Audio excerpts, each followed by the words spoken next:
Missions Pulse. Know God's heart, join his mission. So you've had an incredible story in life, and tell us a little bit about yourself.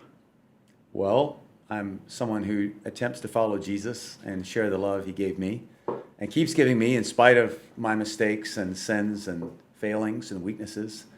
And one thing that's really struck me is that God, I believe, wants us to have fun, and we get to do it our way.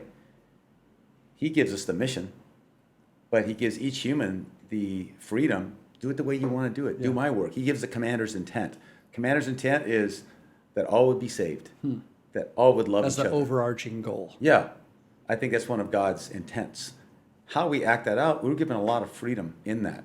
And you'll know if it was God's work or not by the fruit of it. You can say you're working for God for these causes, but if it's not love, if it's not reconciliation, then it's probably not what God wanted.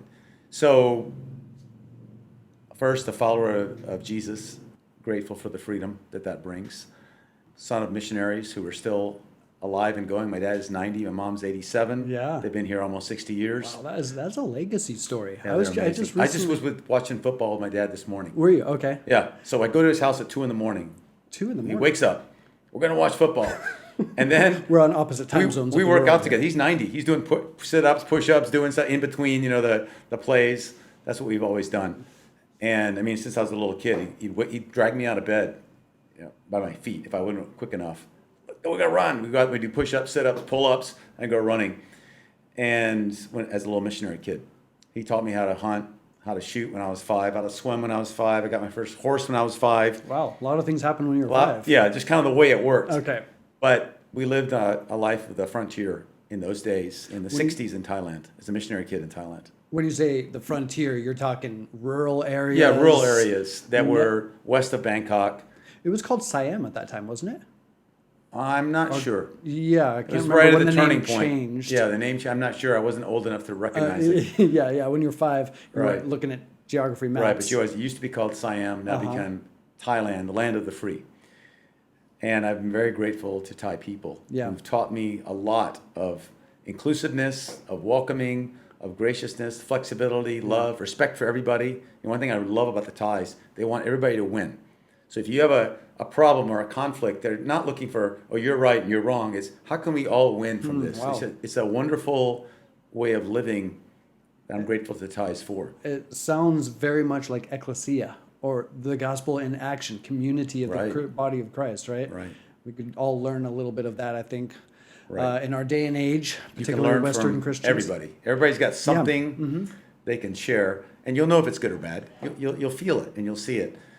So then, grew up as a missionary kid, went to University of Texas A&M, was commissioned in the Army, was an infantry officer, and then later in the Rangers, 2nd Ranger Battalion, then Special Forces, 1st Special Forces Group. Got out after about 10 years as a major, went to Fuller Seminary. Yep. In between, I met my wife, tried to date her, she wouldn't date me, but I took her climbing, serious climbing, Mount Shuxton, vertical ice, snow, the whole thing.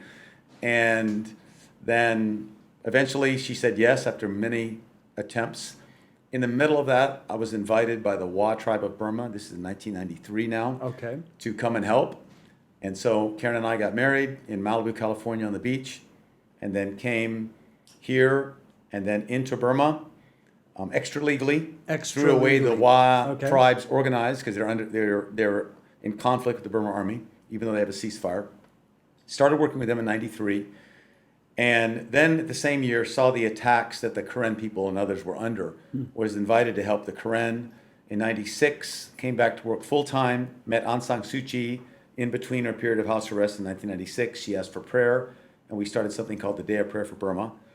And which is still going on to this day. Still going on every year. The second Sunday in every March is Day of Prayer for Burma.